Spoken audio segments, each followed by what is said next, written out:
Dad rang me up out of the blue. He was saying, I'm getting old now. Will you take a wife?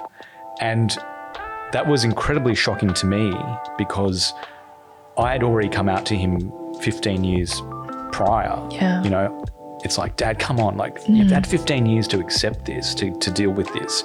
And that told me that he just hadn't caught up. Before we get started on today's episode, we would like to acknowledge the traditional custodians of the land on which this podcast is recorded, the land of the Darug people. We would like to acknowledge and pay respects to our elders past and present and the next generation coming through. Now, onto today's episode. We're joined by Jason Om, an award-winning reporter with the ABC's 7:30 program. Jason has previously been a presenter with the ABC News channel and a reporter for ABC News Breakfast, ABC Life, Lateline and ABC Radio. In 2017, Jason told his personal story to The Nation about his dad's 16-year struggle to accept him as gay. His story moved Australian viewers to tears and it earned Jason a nomination in the 2018 LGBTQ Honour Awards. Fast forward to 2022, Jason has released his first published book and memoir, All Mixed Up, a powerful story about growing up as a gay Asian Australian, uncovering his family history and finding resilience. In this episode, we talk to Jason about his professional career in journalism, working with the SBS and ABC, paving the way for other Asian Australian journalists, the struggle for acceptance with his dad, and his experiences with navigating being a gay Asian Australian. Enjoy. Okay, let's get straight into it. So you were born and raised in the suburbs of Melbourne by a Eurasian mother and a Cambodian father. Can you take us back a little bit and tell us about how your parents met? So Dad came to Australia in the 1960s from Cambodia, and Mum came to Australia in the 1970s. And Dad at the time was looking for love, and he had placed an ad in a newspaper, the way they did it back in the day. Yep. And my mum replied. I mean, it wasn't an easy process for Dad because Dad had a number of people reply to him. There was some people who pranked him. And was making him out as a joke. But Mum was the one who replied and seemed very sincere. And then they had a blind date on the steps of Flinders Street Station. That's where they met. And then they went back to my dad's share house in the suburb of Caulfield. And that's how they met. It was kind of like a very old-fashioned... Wow. That was like the analog Tinder. Yeah. Exactly. That's Right, how they you put used it to up do there it. and you It's matchmake, essentially pre, the precursor to dating apps, I apps. suppose, Yeah. many years ago. Was that a common thing back then? Yeah, it was. Oh, okay. Yeah. I said to Dad, why did you take Mum back to your place? I mean, that's a bit strange. Wouldn't you take her out to a cafe? But, this was the 1970s, 1970s Melbourne, and there wouldn't have been a cafe to go to. But according to Dad, Mum wanted to see his place, and so that's how they were socialising. That's how they talked. Wouldn't have been that weird compared to these days. Yeah. Sort of that has sort of had different connotations to bringing people home, on that first date. Yeah. A little bit more wholesome. Yeah, who knows? I mean, I don't know. Dad wouldn't answer that question because in the book, because I write about this in my memoir, and I said to him, well, what happened? Why did you go back to your place? Like, what was that for? Because in the modern day context, we all know why you go back to someone's house. But Dad said, "Oh, nothing happened. Nothing untoward happened. Nothing happened on the first date." Interesting. Well, then, can you tell us what your upbringing was like as well? Was it predominantly surrounded by your Asian side of the family, your mum's side of the family? What was that like? So I grew up in the southeastern suburbs in Oakley, and it was a predominantly Greek suburb. And in our street, we were probably the only Asian people living in our street. It was predominantly European, Anglo-Australian, Italian, Hungarian, Russian. And in terms of who I hung around with the Cambodian side more so because the cousins were kind of living in the same suburb, whereas the Malaysian side, those cousins were living overseas or interstate. And so I didn't really have a close connection with the cousins on my Malaysian side, but I would hang out with my Cambodian cousins. We'd just sort of, go around the neighbourhood unsupervised and pick flowers and pick fruit from people's gardens, and we'd run after the gelato van in Oakley. And I had this particular cousin called Dit, who was quite cheeky, and he was a bit older than me. And I idolized him. I looked up to him. And my dad also idolized him, and he was athletic and good at school and good at everything, basically, quite annoyingly, good at everything. And we used to compete, and Dad would always look to him as what I needed to be. He would say, be like Dit, Jason, why can't you be like him? And so I had to kind of compete with my older and more athletic cousin. And that sort of instilled this idea that I wasn't good enough. I had to be like my cousin. There was like a deficiency mindset, I guess, in terms of you had to aspire to be like your cousin. So how did that sort of affect the choices that you were making? Or, I imagine there would have been a bit of an identity issue there growing up. Well, he was always overachieving. He had all these trophies, little athletics trophies on his shelf. He had, he was great at school. And I guess I made comparisons between me and my cousin. I would look at my own body and think, I'm not that athletic. I'm not muscular, because he would work on his abs and he would run a lot.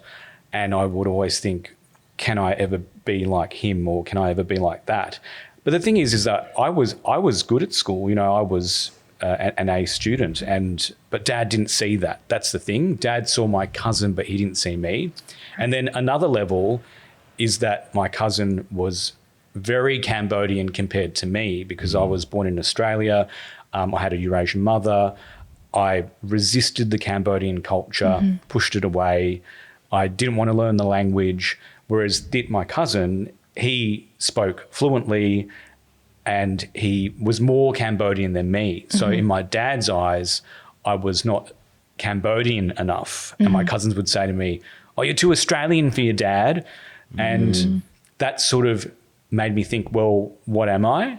And at the same time, pushing away the Cambodian side of my heritage. You say that you spent a lot of time with the Cambodian side of your family. Did you struggle a lot with navigating your identity, and how did you come to terms with that eventually? So I think that, like a lot of children of migrants in Australia, I did struggle with the self-loathing, because you desperately want to fit in, and to do that you have to push away the difference, to minimise the difference between you and your schoolmates. So that's why I pushed away the language and pushed away the culture, because I wanted to fit in. Even my Cambodian cousins had that as well, even though they were plane refugees from Cambodia. They wanted to fit in desperately as well, and they would, my cousin's older brother once was driving through the street of a predominantly Asian suburb called Springvale in Melbourne, screaming racist slurs from the window at random Asian people. Really? Yeah. And so he was shouting these racist slurs to random Asian people. And it was symptomatic of our own self-loathing and our desperation to fit in and to be Australian and to be accepted. I mean, me and my cousins would read TV Week and read Dolly and Cleo and look at these magazines and look at all these white bodies and the stars and the blonde-haired stars on Home and Away and Neighbours. And that's what we wanted to be. We looked at that and, that's what we wanted to be. And that was the 1990s, 80s and 90s, when there wasn't any representation on television or in public life. So we're sort of looking at these white bodies in the media and in magazines and wanting to be like that. Do you talk to your cousins now about this, especially now that you've written the book? Are you still in contact with your cousins, the ones that you grew up with? And then do you guys now talk about this topic about how when you were growing up, you were, they're throwing racial slurs and that sort of stuff? And what's been their sort of opinion, or what have they said about that now? So Dit now lives in Tokyo, and I had a chat with him and when I was writing the memoir. And he's really proud now of his heritage. He's really proud of the Cambodians and the way they survived the genocide back in the 70s. And he's a refugee himself. And so now he's proud of that, the fact that he survived. Whereas back when we were kids, we didn't really embrace that. Wow. Well, going off of your memoir as well, when you were writing it, you speak about how you were able to uncover a lot of stuff in regards to your history, like your mum's history, and also discovering a new family member that you were able to connect with. Can you tell us a little bit about that journey and how you were able to get closure, I guess, or just understand yourself a lot more? So I grew up as an only child in the 1980s. There was mum, dad, me living in a suburban house in Oakley. But there was a parallel life that my mum had at the same time. Because when I was 6 years old, she came to me on the front porch and said, Jason, you have a half-sister in Malaysia. And that's when that world opened up to me. And as a 6-year-old, it's very confusing because your mum is telling you you have a half-sister who's 10 years older than you, born in Malaysia, lives in Malaysia, who's from her previous marriage. Her father is her ex-husband, not your dad. So it's very confusing.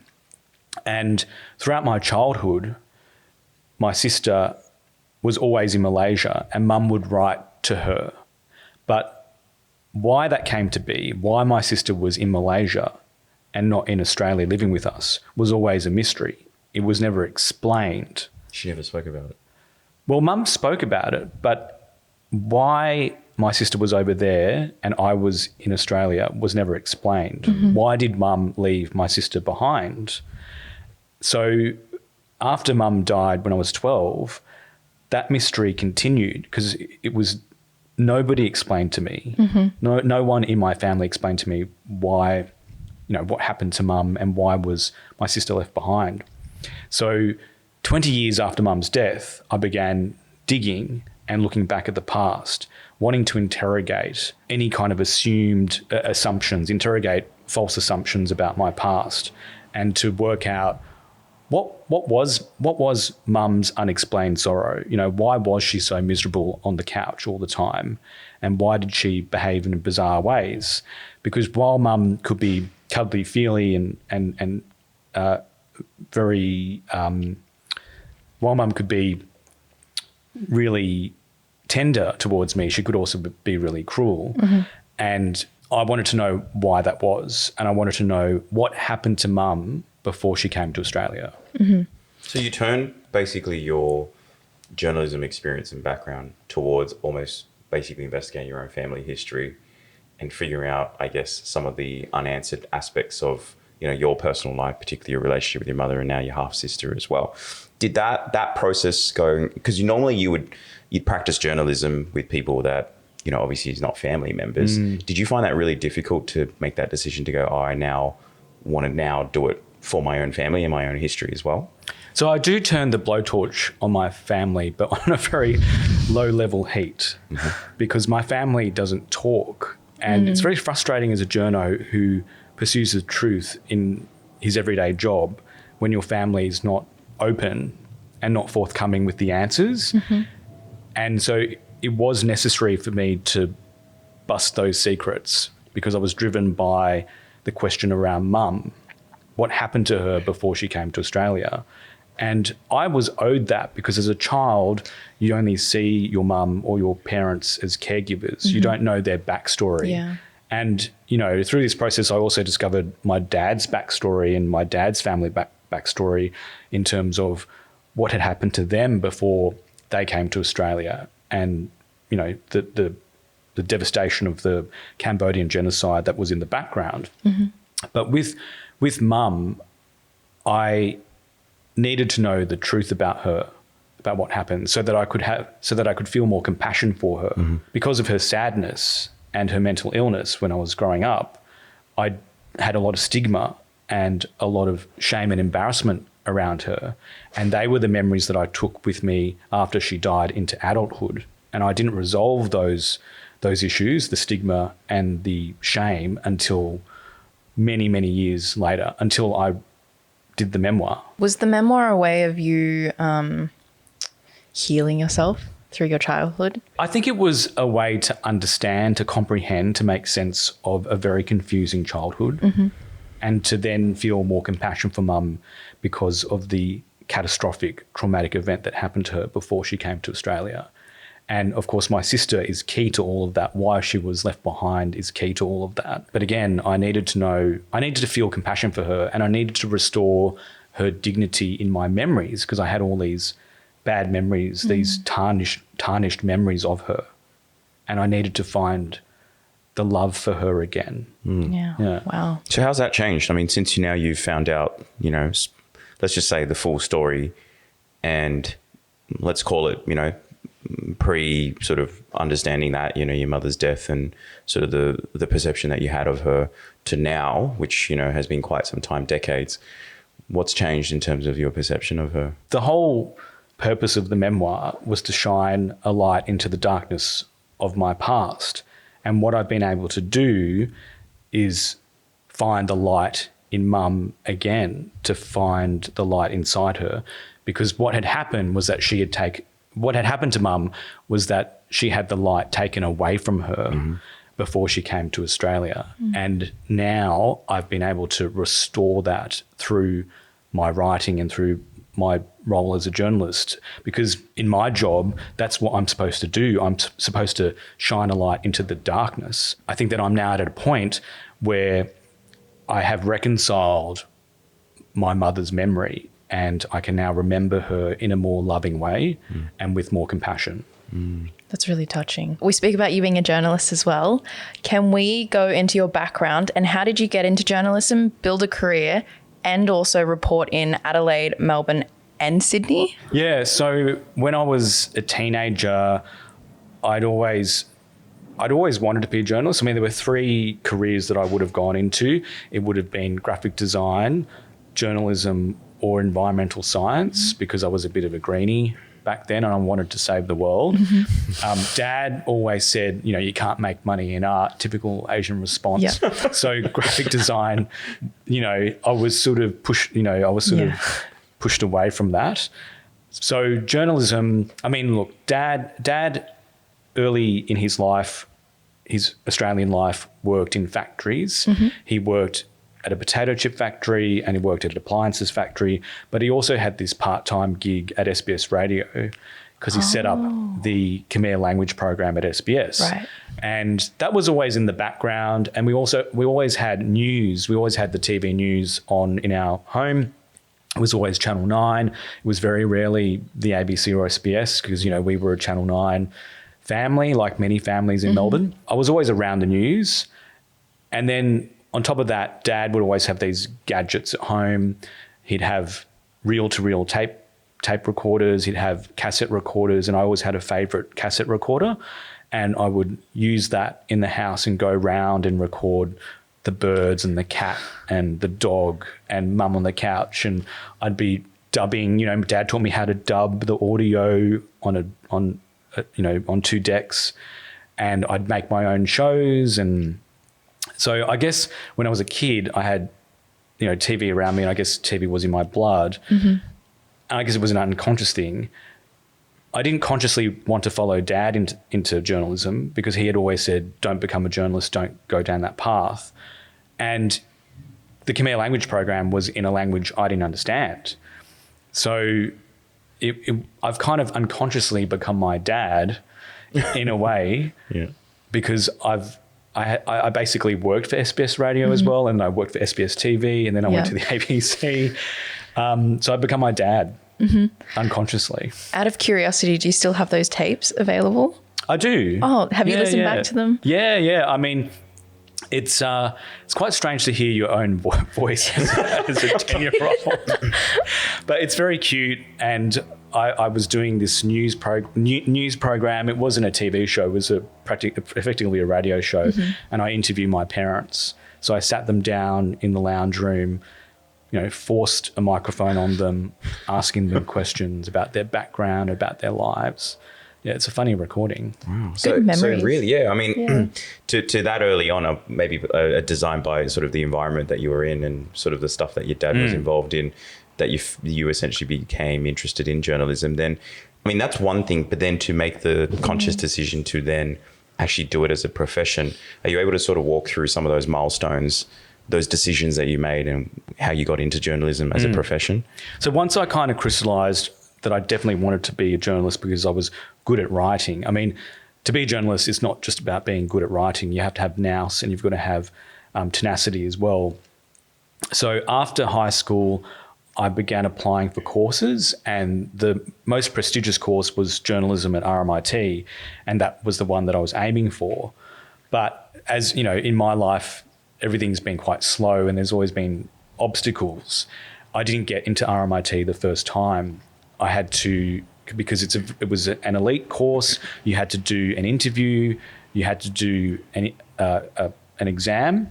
And on the first go, I passed the exam and then I got the interview, but it wasn't to be. Even though I had a pretty good portfolio for 17-year-old, 18-year-old, I had letters published in the newspaper. I had cartoons. I had the student newspaper, so I had quite a bit already built up, but it wasn't enough to convince the people in the interview. I still remember. I think I had done really well, but then the one question that kind of caught me was, why do you want to become a journalist?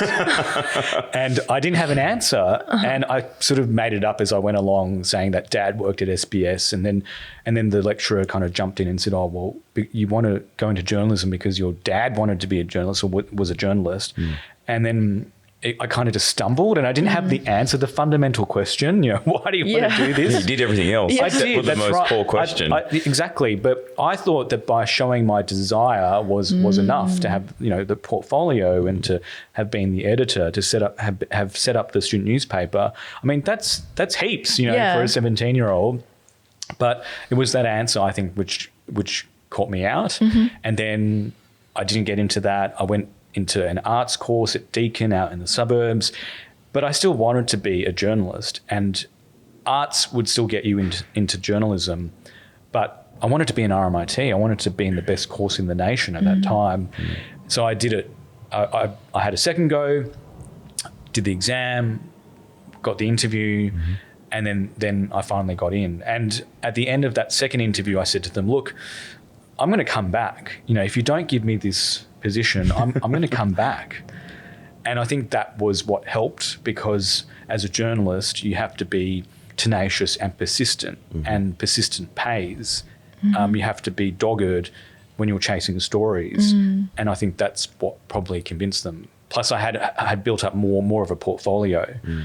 But I tell you what, I mean, what do you have to do, as an Asian Australian from the suburbs, from, working class background, what do you have to do to actually get into this bloody elite course? This desire wasn't enough. Well, that's one thing for course. Then to get into actually working with the ABC and SBS, how easy or difficult was that, trying to get into that? That was so that was a pretty tough path. What had happened, so I finished in 2003 and then was looking at, so the traditional path back then was to get a cadetship, and at that time, in that year, the ABC had suspended the cadetship because of political reasons, because of the budget had been cut, and so they suspended the cadetship program. So there was SBS, that was an option, and then there was also The Age newspaper. So I applied for The Age newspaper, but I wasn't really into it. I remember sitting there in the exam just making up answers. I wasn't into it. I wanted to be in broadcast, and then I applied for the SBS cadetship. And that was also a pretty difficult process, because you had to do an application, and then there was an interview process, and they also quizzed you in the interview as well, like a news quiz. And you also had to do kind of an audition, a screen test as well. Right. So there were all these levels that you had to get through, and I managed to get through it. So that really changed. That was my big break. The SBS cadetship was my big break, because it changed everything. At that time, I'd been already working at SBS Radio for a youth radio program called Alchemy, and that really helped, and I was already in the organisation, and I ticked all the boxes. I was, at that time there weren't many Asian Australian journos, and so I was in this really unique position where I ticked all the boxes. I was made for that role. But I sort of think back to that time and wonder if the ABC cadetship had been available, whether I would have got that. That was a fork in the road for me because I did want to work for the ABC, but it wasn't going to happen at that time. Yeah. Yeah. So how did you go from SBS and then pivot towards ABC? Because you've always wanted to work for the ABC as well. Yeah. So I did the SBS cadetship and then I stayed on for another year as a reporter. But I realised at that time that what I needed as a young reporter was to be out on the road. And SBS at that time couldn't offer me that because we were just sort of repackaging overseas TV feeds and doing these overseas stories from Sydney. So I needed to get out on the road, and the only way I was going to do that was to change jobs and to apply for a different position. And a colleague had heard that the ABC in South Australia was headhunting people and there was this opportunity. And I thought, okay, well, why not? Let's just crazily throw it all in because one, I couldn't walk into the ABC in Sydney. It would have been impossible at that time. You can't just knock on the door and walk in to the ABC because it was a monolith and it was an ivory tower at that time. So I needed to find a side entrance, and the side entrance was to go to Adelaide, of all places. I didn't know anything about Adelaide. I had no idea about South Australia. I hadn't been there. Yeah. But I thought, well, this is going to get me into the ABC. Why don't I give it a go? And I did the job interview and got in. And I remember telling the boss when we were negotiating pay, I remember at the age of 23, 24, telling him, well, I'm not a cadet, so I need to be, put me up a little bit. It's only a very modest increase. And he was saying, oh, no, but you're just out, you've just done the cadetship. But I said to him, well, I'm not a cadet because I wasn't. I had 1 year of the cadetship and then I was a reporter. So, put me up a bit. And so there was a bit of toing and froing, but I managed to kind of get, he put me up slightly and then I packed my bags and, made the... How long were you there for? I was in South Australia for a very long time. Yeah. It took me a long time to get out of South Australia. So what I thought was going to be a couple of years turned out to be 6 years. Oh, wow. So it stretched out for a while and it became a bamboo jungle. So there's no such thing as a bamboo ceiling in my view. There's the bamboo jungle, which is you, as Asian Australians, were travelling across. You don't travel upwards, you travel across. And you have to keep on hacking. You got to hack through the jungle. You got to hack and hack and hack and hack. And then you reach a clearing and then you realise, oh my God, there's still more jungle and you've got to be hacking again. So my career was very slow. My early career was very slow. But then I got a national role being the radio correspondent for South Australia. And that was when people started paying attention to me. But it was a very long time of being invisible in South Australia. Even though I was winning a lot of awards and doing great reporting, the executives in the ABC in Sydney just weren't looking at me. And so it took a very, very long time to move from South Australia back to Sydney and get my career back on track. So what were the circumstances that allowed you to get back to Sydney then? Well, two things. It was the national role that I had as radio correspondent for South Australia, and then the regime in Sydney was changing. There was some management changes where they were starting to think about cultural diversity and starting to think about bringing in fresh blood. And there was the news channel. So the news channel was just being set up at that time. And that's what got me out of South Australia, because I was pushing and I was banging on the door for quite some time to get into the news channel. The first time, again, I was banging on the door, but they didn't let me in. And then the second time round, they gave me, I think it was a 3-month go, try before you buy. But I sort of think, well, just give me a job, So I thought, well, look, I'll just work with this. And a lot of the times you do have to work with what you're given and make the most of it. And that's what I did. So then I moved from South Australia to Sydney for a few months, and there were no guarantees that I would be kept on. You just have to give it your best and see what happens. And that's what I did. And then position opened and I got kept on, and they couldn't get rid of me. Yeah. So now I've been with the ABC for 17 years, I think it is, or long time, Wow. since late 2005. Far out. Yeah, so they're going to have to blast me out. This episode is produced and brought to you by Social Wave. Social Wave is a strategic content marketing agency helping businesses grow revenue using video, podcasts, and SEO. Head on over to socialwave.com.au to find out more. Now back to the show. Do you feel like you've paved the way for other Asian journalists coming into the scene now? Look, I think that now, but it didn't feel that way when I was starting early in my career. I felt very, very lonely. You know, I started in the early 2000s when there was no discussion about representation. No one was talking about it. There were very few Asian journos. There was zero support for people like us.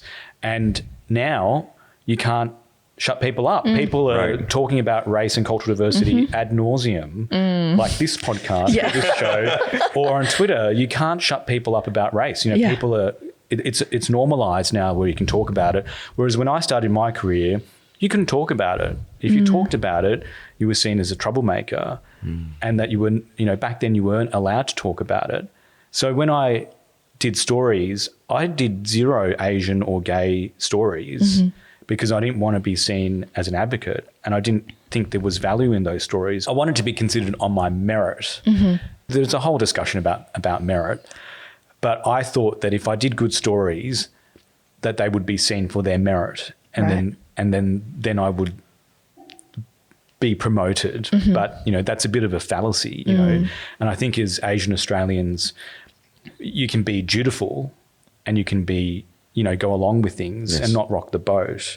But where's that going to get you at the end of the day? So when I look back at my early career, I sort of think maybe I should have been breaking the rules a bit more. Maybe I should have rocked the boat a bit more, and maybe I should have been less dutiful. You know, less following the process, and just to go, let's you know, not pretend and say, well, actually this process doesn't work. Just chuck it out and do something different. I think there's more opportunities now for Asian Australians to do that. But when I was starting, it was incredibly hard. So you were quite specific about pushing away stories that may have been construed as you advocating for either gay or Asian stories in the media. So then when did that change? You were like, no, that's actually not good. Because the common theme I see with a lot of guests with Asian Australians is the whole dutiful thing that you talk about, which is we're taught to put our head down. As long as we work hard, we will succeed. Yes. So I've got two questions, really. The first question then is, when did you realize that this is not going to get you anywhere? Well, it's not going to get you where you want to go. It might only get you so far, and therefore, bamboo jungle, you just keep hacking away. I know. And then when you decide you're like, no, this is not going to work. I actually do need to do what I truly believe that, you know, if you want to advocate or you want to create stories for gay or Asian Australians or any story that you want to do, how did that decision making or that process go? It had a lot to do with timing, because the landscape had to change. You know, the landscape has changed dramatically, and I guess I had the staying power. You know, I could have just quit. You know, I could have just chucked it all in, but I didn't. And the reason being is, one, because I wanted to be a journalist, and this is what I wanted to do. I'm not going to give that up. But at the same time, there just weren't the opportunities, and I couldn't have quit, because if I quit, then I couldn't have got back into the industry. It would have been so hard. I worked so hard to break down the door, to smash the bamboo jungle. I'm not going to give that up. You know, I worked so hard to be there, to have that position. I'm going to hold on to it. Now the landscape's changed, and now I can see that our stories have value to tell them. Obviously, I'm not going to toe a line. I mean, that's a bit patronising to think that I'm going to just, you know, toe a particular line. No, I'm going to do this story on merit. And there is value and merit in telling Asian Australian stories. There's a fallacy around that, if I'm an Asian journo, I'm just going to push a particular barrow. That's crap. I mean, you know, I'm not going to just agree with somebody because they're Asian Australian. I'm not going to do that. That's silly. You know, I have agency and editorial judgment that I'm going to judge a story on its merit. Well, then in 2017, you did share a very inspiring story about your relationship with your dad and his struggle with accepting you as gay. when you shared the story, it touched Australia nationwide. Can you tell us about that experience and what your relationship with your dad was like back then and how it's come to be now? So I was really scared of writing that story for a number of reasons. At that time, there was the same-sex marriage debate. It was very vociferous and very harmful. And I was concerned about inserting myself into that debate as an ABC journo, about being impartial. But also I was concerned about throwing my dad into the fire as well.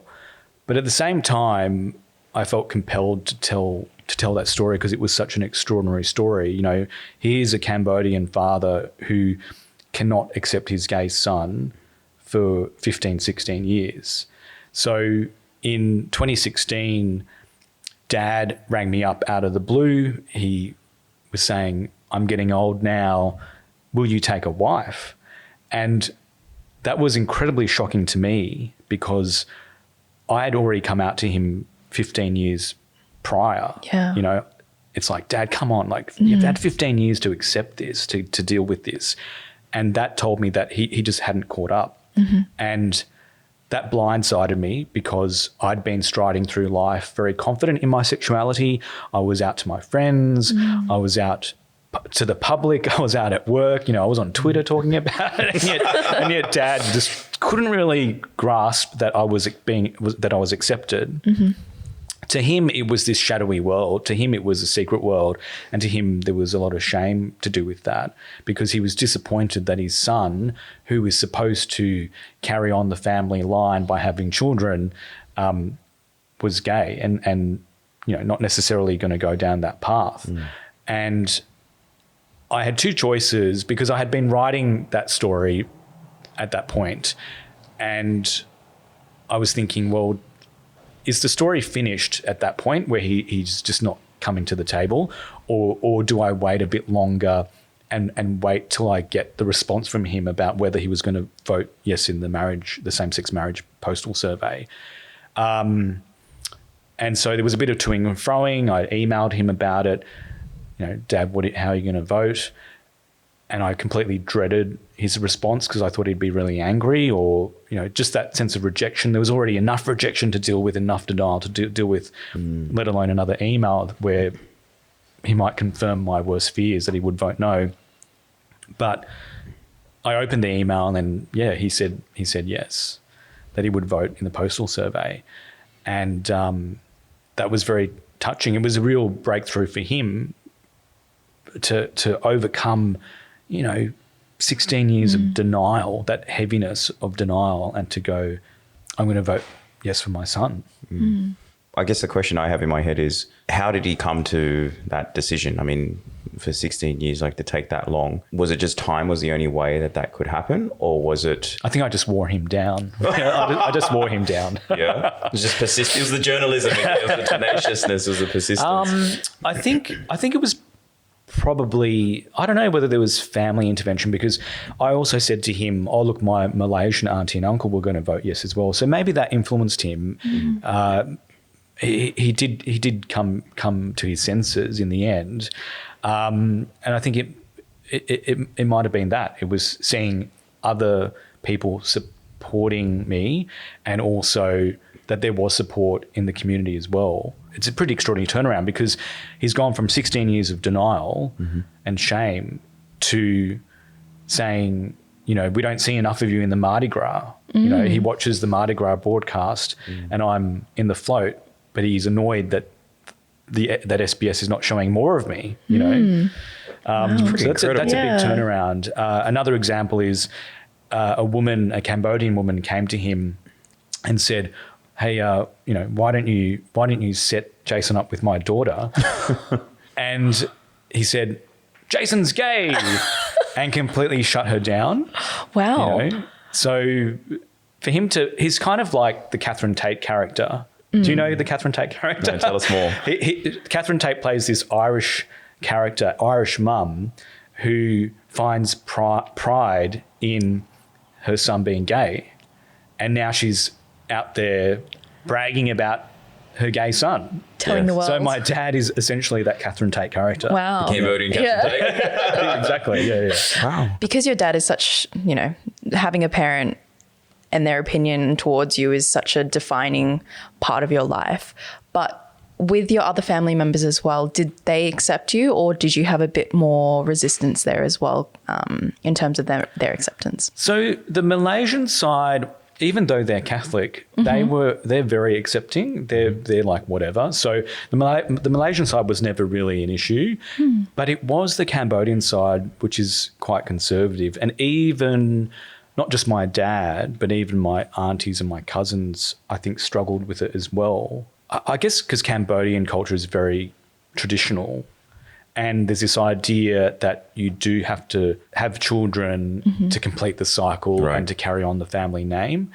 But again, growing up, that was never explicitly said to me. Dad never said to me, you've got to do this, all these rules, because when I was growing up, there were all these rules that I was exempt from. I didn't have to take my shoes off when I went into Cambodian houses. I didn't have to learn the language. I was given this exemption because I was mixed and because I had Malaysian, Eurasian heritage as well. So Dad, it was a contradiction because Dad was giving me these exemptions from cultural rules, yet he was expecting me to be Cambodian. But then it's like, Dad, how do you expect me to be Cambodian if you're not setting any rules? You're giving me these exemptions at the same time, and I'm growing up in Australia, so I'm going to be Australian, And I think with migrant parents generally, the more traditional ones have this idea that you're going to have to uphold the culture, but you've got to realise that if you have children in Australia, they're going to want to be Australian and to want to have that culture. So there's going to be a tension. There's always going to be a tension there of what the migrant parents want and what the children are going to be. And being gay, well, that goes against the culture, doesn't it? Because you have so many, that's why I thought the title of your book was like perfect. And I'm sure you've had this feedback before, because there are so many dynamics, being gay, being mixed race, like third culture, or religion. in your case, fourth, religion. Yeah. Like different religions. You have so much that you had to basically deal with. What is your relationship now with your dad? Since 2017, when that whole story came out, you've had 5 years since then. Was he super proud of the story when it came out?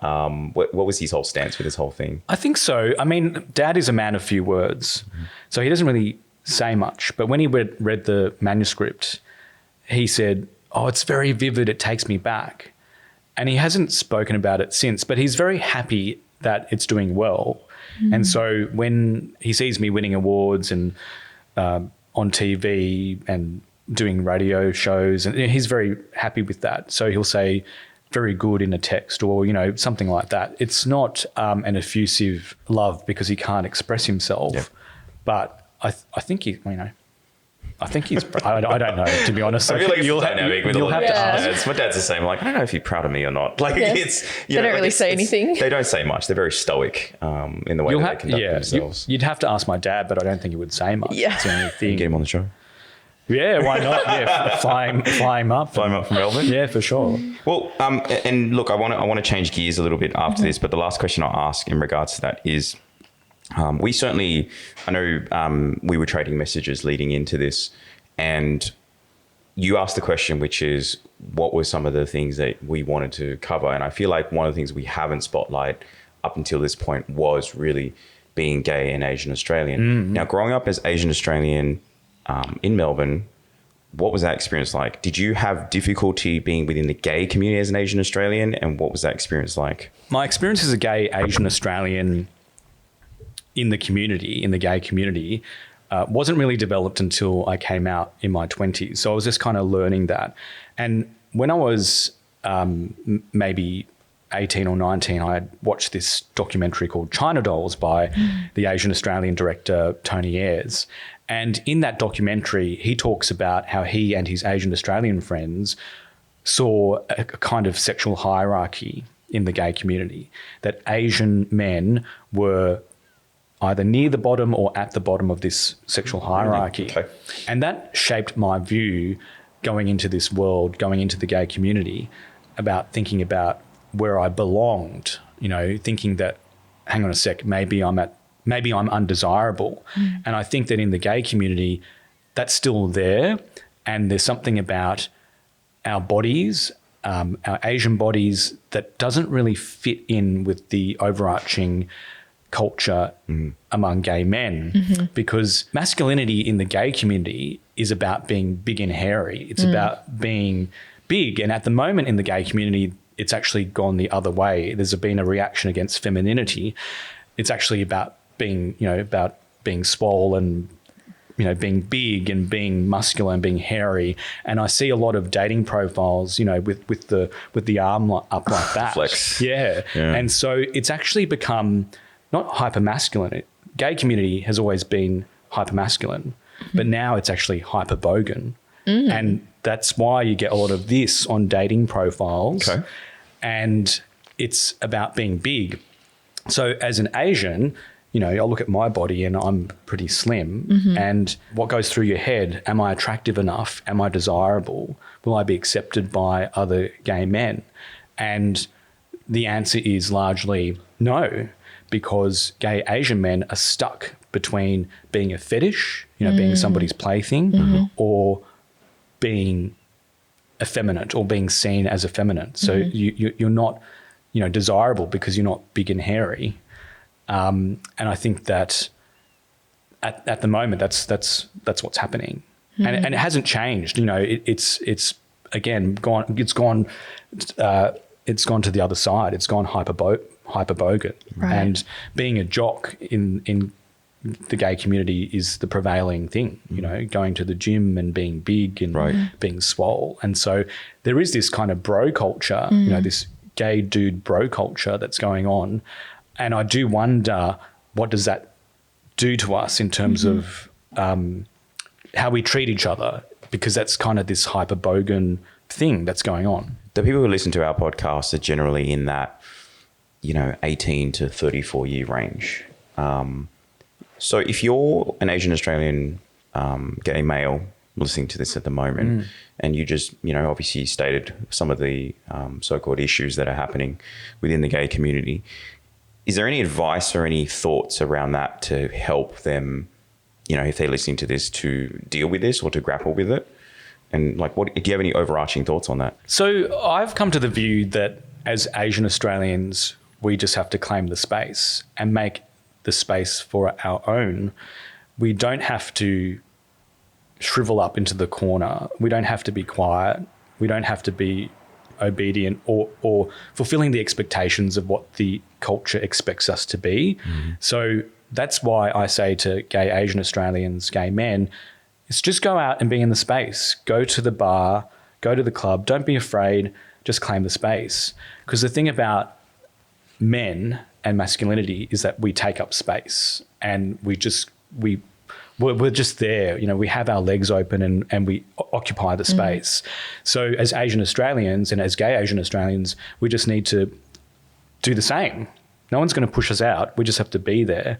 And I think someone said to me, another gay Asian guy said to me, we need to deprioritize white men. We need to shift our gaze from them to other people. And I think that's true. We tend to prioritize certain ideas around beauty or attraction, and we need to change our thinking around that. It shouldn't matter what race you are. If you're sexy, right? It doesn't really matter. Meritocracy again. But some people think that by virtue of someone's race that they are unattractive. Right. So I don't know. I think we need to change that. If you find someone attractive, you find them attractive regardless of their race. But I think that some people in our community, the gay community, have serious hang-ups about race and about what this person's going to be like. From my perspective, because I am not in, say, the rainbow community as much, but stepping out of it, it feels like standards now around heterosexual relationships and standards, they've progressed a little faster than, say, in the gay community. Would that be correct? I don't know. What's your experience been as an Asian woman? Well, I can agree with you how you were talking about we just in general as Asians, we kind of get pushed to the bottom or we're fetishized. So I feel like we've progressed a little more, or maybe my space is just a little more progressive. All of my friends deprioritize like the white man. Really? And yeah. So the idea of like, I don't know if you've heard the term soft boy. It's just like the more femme features, and Yes. the attraction now is, men, all women who are showing more feminine features and are softer rather than showing their masculine identity. Oh, well, in the gay community, it's gone the opposite way. Interesting. Yeah, it's gone completely the opposite way. I think it hasn't changed for gay Asians. It hasn't changed. It's still the fact that there's a lot of silence among gay Asian men. They come to me and say, we don't feel like we have the power to speak up about this. That's really alarming. If we have people in our own community who feel marginalised and belittled, that's alarming, and that's got to stop. Why do you think it has gone the other way so far rather than progressed forward? I don't know, internalised homophobia. And I mean, look, so in the gay community, as a gay man, you have a number of different identities, I suppose. I mean, wearing a dress or being more feminine. So there's that going. That's always been there. But I actually think that men, because gay men want to be accepted, it's gone. It's kind of struggle with this because I guess it's gone the other way. Gay men do want to be accepted, so it makes sense that we're just going to behave like straight guys. That hyper masculine, hyper bogan, blokey kind of culture. That makes sense, so that we feel more accepted by the overarching culture. So there's a tension there. There's like push and pull that's going on there, because at the same time you've got non-binary people and you've got you've got people who want to express their femininity if they're a man. But the thing is that femininity and masculinity and gender is changing. Our ideas are changing around that. So you've got that going on, but then you've got I think a reaction against that. Right. Yeah. Interesting. But I guess it is internalized homophobia in a way. And it's almost don't get me wrong. Like, what am I attracted to? I do have a tendency to be attracted to blokey blokes. It's almost like a sense of protection. But why is that? Yeah. Where have I learnt that from? You can go really deep on this. Isn't it? Exactly. Where have I learnt that from? Well, I don't know. Is it from high school, which was an all-boys Catholic school, which was really hyper-masculine, where it was predominantly Greek and Italian? Did I get it from there? Yeah. I don't know. Just like the journalism thing, right? Am I getting it from different images? I don't know. Like, you could spend hours thinking about where does desire come from, because again, the Asian body, in terms of like Asian men, we are kind of emasculated, right? Which is a contradiction again, because in the gay community, it's like, well, hang on. Take up space. What are we? Like, so. We had a guest on a little while ago, and she was talking about how she was dating her previous boyfriend who was white. Yes. And is very, very tall, looked the whitest of he could be. And she was talking about how she grew up wanting to aspire to being Australian and not Asian. Correct. And so she was dating this person for a very long time, I'd say almost 10 years, but it was because she felt this sense of protection. Yes. Okay. So the question is, to what degree do we feel the need to be with a white person to feel secure and to feel accepted? Exactly. And why are we attracted to the majority culture? Is it because we want to, this is getting really psychological now, but do we want to feel accepted? There is that question. But, I was looking at some South Asian guys that I was like, he's pretty hot. But then I'm like, I look at his socials, I'm like, is that the boyfriend? And it's always a white boyfriend. I'm like, and I think about even my contemporaries thinking about other gay Asians, or even like straight women, and they're all like, got white boyfriends and the like. And I'm questioning myself about that. Why am I attracted to that? Because all of my boyfriends have been white as well, the long-term ones. But the thing is that when I was in the gay, because I'm a geriatric millennial, I'm of that generation where there weren't many POC gay guys around. They just weren't around. They were like, where are they? Where are they? Seriously. Like, I don't know where they are. I never see them. Seriously. Like, and I still go to but now I go to the pub and there's more of them, but they're like 10 years younger than me. So like, I'm too old.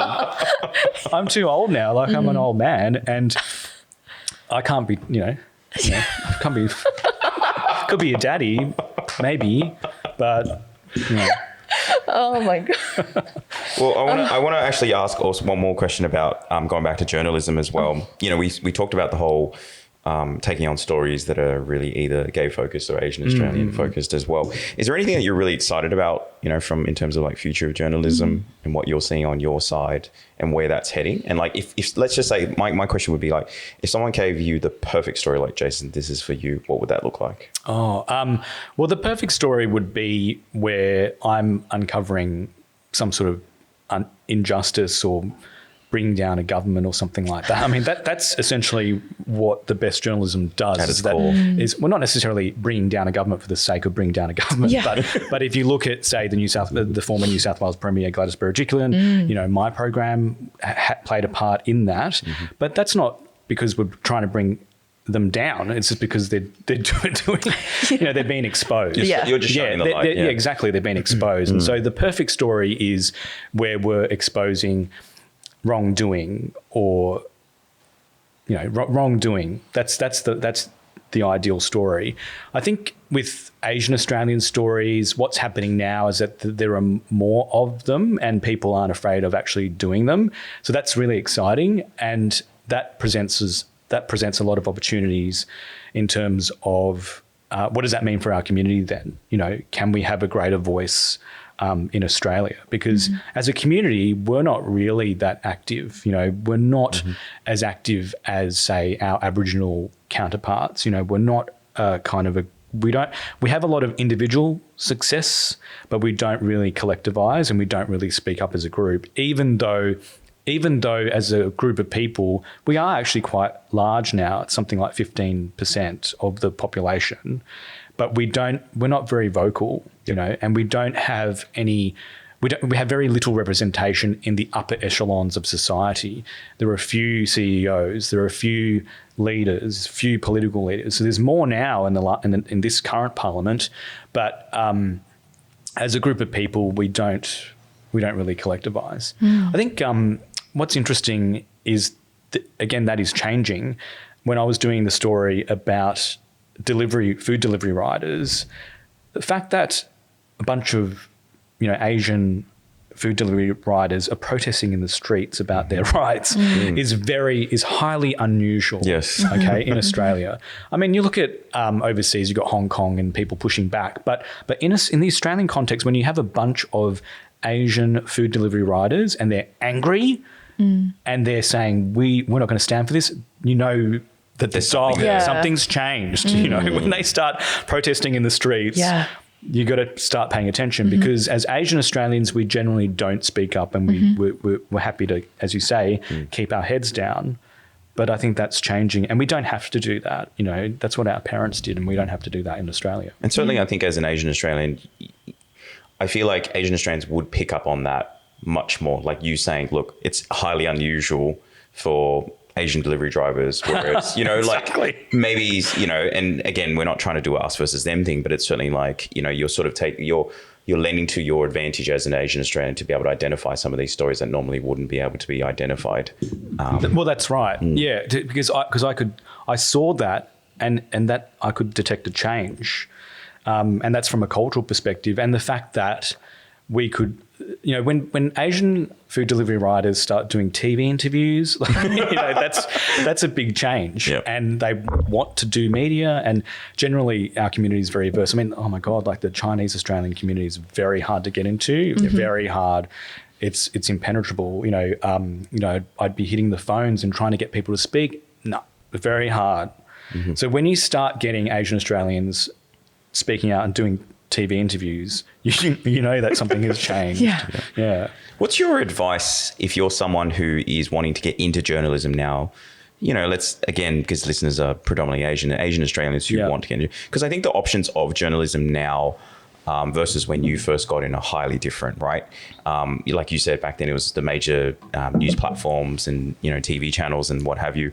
But now, even in the space we're in, podcasts, YouTube, social media, there's a lot of more independent journalism happening at the moment, right? Where you even look at, say, the Ukraine war and, people who are just really independent journalists who are out there doing their own thing. So what sort of advice or what are your thoughts around being Asian Australian trying to get into journalism now? I think you've just got to go out there and give it your best and show them how it's done. It's a really exciting time right now because there are more opportunities than when I started, nearly 20 years ago. And what's happened is that those barriers are coming down. They're crashing down. And the barrier is like this. It's at a 45-degree angle, and it just needs a little bit more pushing. Whereas when I started, it was like that. It was like that. It was like that. Yeah. That's what happened. So now it's here, and all it needs is a little bit more pushing. And I see programs like yours, and I see other Asian Australian journos doing really well and just going out there and just doing it. That's really exciting. I mean, even in the literary world, there are many Asian Australian voices now. I mean, there was Rebecca Lim who won the Children's Book Award, and she specifically went out and wrote her book because she was sick to death of not seeing Asian Australian stories being told. She was spurred by that. I think that if you take inspiration from that, just go out and do it. You can't wait. Don't wait for the industry to catch up with you. Just go out and do it. And with social media platforms, you can do that. It's pretty tough. It's really tough to make a living out of social media. It's a never-ending black hole, right?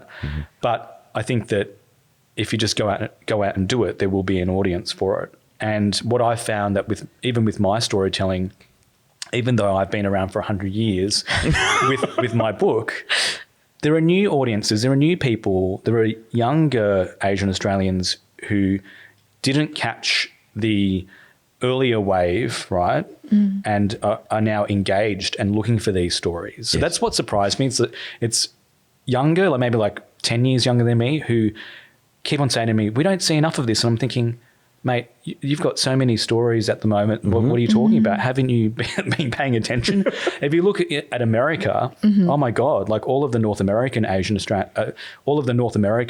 actors are doing so well at the moment. It's a real boom time. It's a real boom time for Asians. Australia hasn't really caught up yet. There's not that kind of excitement that I'm sensing in the creative market, at least. But I think that certainly, you look at Simi Liu and Sandra Oh and Henry Golding, and there's a really long list of people now. And, back in my day when I was a young lad, there was nobody. Well, certainly we were talking to a few people in the media space as well, and there is good representation of Asian Australians in even Hollywood. Or in cooking. Yeah, in cooking as well. In right. different areas. And what they found, or at least the common story seemed to be that because there was the market, so to speak, here wasn't possible for them to flourish, they had to go over there. Yeah, right. So whilst there was a fair bit of talent here, the talents had to go offshore to be able to do that as well. But I think, they say, when the US, sneezes, we catch the cold here. Yeah. We believe that we think it'll come, but I think we're just a bit delayed. We're a little bit slower. All in good time. Island mentality here, maybe a little bit. Yeah, but I mean, it's a very crowded field at the moment. And what I would say to Asian Australians who want to work in creative industries, you better put your skates on because it is really crowded at the moment. And there's so many of us. And that's from somebody who's been, in the media for pretty much a generation, which still shocks me. I just go, my God, been in this industry for a generation. But, you talk to other people like Annette Chunwar, who she was a trailblazer even before me. She was on TV in the 80s. And again, for her, it would have been even lonelier because there was nobody around. Right. But I spoke to her a few years ago, and she was thinking, "What, people are still talking about this? Why haven't we got change?" And but it is changing, as I say. The barrier is like that. It's 45 degrees. You only need to push it down a bit more. Yeah. So the last question I have is sort of to close it out, because obviously the book here as well. I feel like the book, you know, talking to you, hearing you speak, and consuming a lot of the interviews that you're doing, the book was written a lot for obviously yourself in terms of, I don't think closure is the right word. I think it's more understanding. But let's talk, you know, extrinsically or externally, right? What do you hope for people to read your memoir to get out of it? I hope that people find courage in the story, whether that is seeing me as a gay Asian Australian or as an Asian Australian who's in a public profile, or whether it's about finding compassion for people who you might have misunderstood, like my mother, or trying to rediscover love for family. There's a lot in there. So I hope that people find courage and hope and love and compassion and all of those things. Yeah. Well, where can we find your book and find more about yourself across social media, websites? So All Mixed Up is out in bookstores. It's on audiobook as well, and you can get it online too. And you can see me on ABC TV, the ABC 7:30 program. Great. Thanks so much for coming onto the podcast today, Jason. It was a pleasure to have you. My pleasure. Thank you, Jason. Appreciate it. Thank you. Thank you. Thanks for listening to the Level Asian podcast. Make sure you subscribe and leave us a 5-star review if you enjoyed the episode. And why not share it with friends and family who might enjoy it too? Also, make sure you head over to levelasianpodcast.com to join our email list and to receive the latest updates and get notified when the next episode drops. If you know a great guest we should feature, email us at contact@levelasianpodcast.com or DM us on our socials in the show notes. Catch you on the next episode.